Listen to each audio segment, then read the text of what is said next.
3 जोड़ी मेरी चंपल घिस गई है। ये लाइन चालू करवाओ पानी की तो सबकी समस्या हल हो जावे। ये ट्रैक्टर रोज को ये बेचारे डला रहे, इनका क्या होता है? एक ट्रैक्टर 300 रुपये ले रहा है। एक घर में महीने के 5 ट्रैक्टर आते हैं। क्यों? चढ़ाई पड़ी, पानी चढ़ नहीं रहा है। ये लाइन चालू होगी तो सबकी समस्या हल हो जाएगी।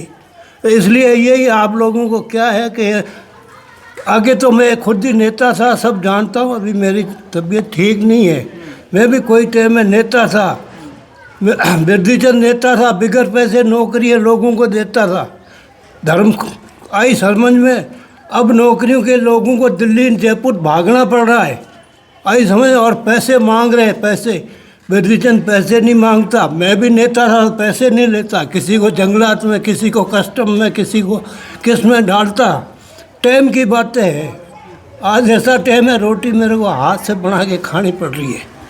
बाकी मेरे कोई तकलीफ नहीं है, न मेरे जो लालच है, न मेरे बंगला है, न कोई धन है। 20-1 लाख वो भी गए, फिर भी मैं रोता नहीं हूँ।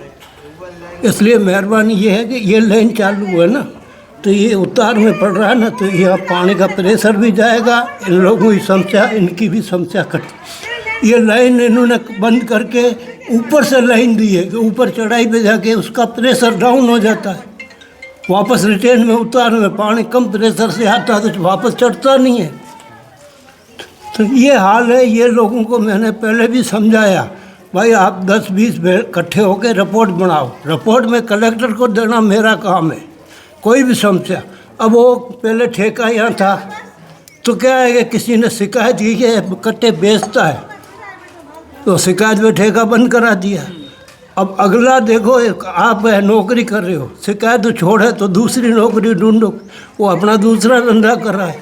जब उसने एक दाना भी खाया नहीं, उसके खिलाफत में एक किसी ने शिकायत की, तो खिलाफत की शिकायत में उसने भी गरज नहीं की। अब ये औरतें भागती है, आदमी सब धंधे पे जाते हैं। अब गेहूं के चक्कर में दिन खराब करे तो खाएंगे क्या? आई हम 400-500 रुपये कमाने वाले लोग हैं, ये कोई 1000 रुपये कमाने वाले नहीं है यहाँ। तो इसी प्रकार के क्या है कि औरतों को मजबूरी घर की करे, गेहूं की रखवाली करे। वहाँ जाते 2 किलोमीटर तो उस चौराहे से आगे से ले आते गेहूँ। वही इतना मिले जावे, कभी के आज नहीं कल आना, राउंड निकालती है। इसलिए एक ठेका भी होना चाहिए राशन का। साल भर से काफ़ी 2 साल चक्कर काटे, उसमें साढ़े ये क्या है कि लोगों ने नंबरों में फ़र्क डाल दे, सब खाने वाले। और मैं खुद न खाता हूँ न किसी को खिलाता हूँ, मोदी का कारण। क्यों? मैं CID पुलिस में भी दलाली की, एंटी करप्शन की, न लिया न खाता हूँ न खिलाता हूँ। तो इसलिए मैंने किसी को खिलाया नहीं, तो नंबरों में फ़र्क डाल दिया, पेंशन आती नहीं। फिर चक्कर काटते काटते एक दिन तहसील में गया, एक भाई बैठा था अच्छा समझता, उसको कहा भाई 3 जोड़ी मेरी चंपल घिस गई है। अब पेंशन आज तक नहीं आई और कागज़ सारे बताए। फिर उसने कहा अब आपकी पेंशन 2 महीने से चालू हो जाएगी। तो भगवान की दया से 2 महीने से पेंशन मेरी इकट्ठी आ गई 25,000 रुपये। उसके बाद अभी महीने महीने आ रही है। तो कहने के बाद राशन कार्ड क्या है कि मेरे पहले बनाया हुआ था तो उसमें गेहूँ नहीं मिल रहे। फिर कोशिश की तो अब नहीं, अगले साल बनेंगे।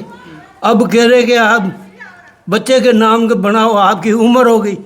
भाई बच्चे के नाम बनाओ तो बच्चे ने शादी नहीं की तो हम बनाएंगे नहीं। अब बच्चे ने शादी नहीं की तो राशन कार्ड नहीं बनाएंगे। जी, हम बात करेंगे आप मतलब इनसे बात करते हुए मतलब मुझे बहुत मतलब मैं इस तरह से अंदर से टूट गया हूँ। मान लो कि मुझे अभी संविधान की जो हम परिभाषा पढ़ते हैं, जो संविधान की पंक्तियाँ पढ़ते हैं, उसको मतलब किस तरह से अब मैं आपको बताऊँ। ये लोगों के हाल है, ये वार्डों के हाल है, ये जनता के हाल है। कहीं ना कहीं इनकी आवाज़ कहीं ना कहीं किसी भी तरह से दबाई जा रही है। और बने रहिए आगे खटक के शहर की सरकार के सफ़र के साथ, बहुत सारे मुद्दे लेके आएंगे आपके लिए।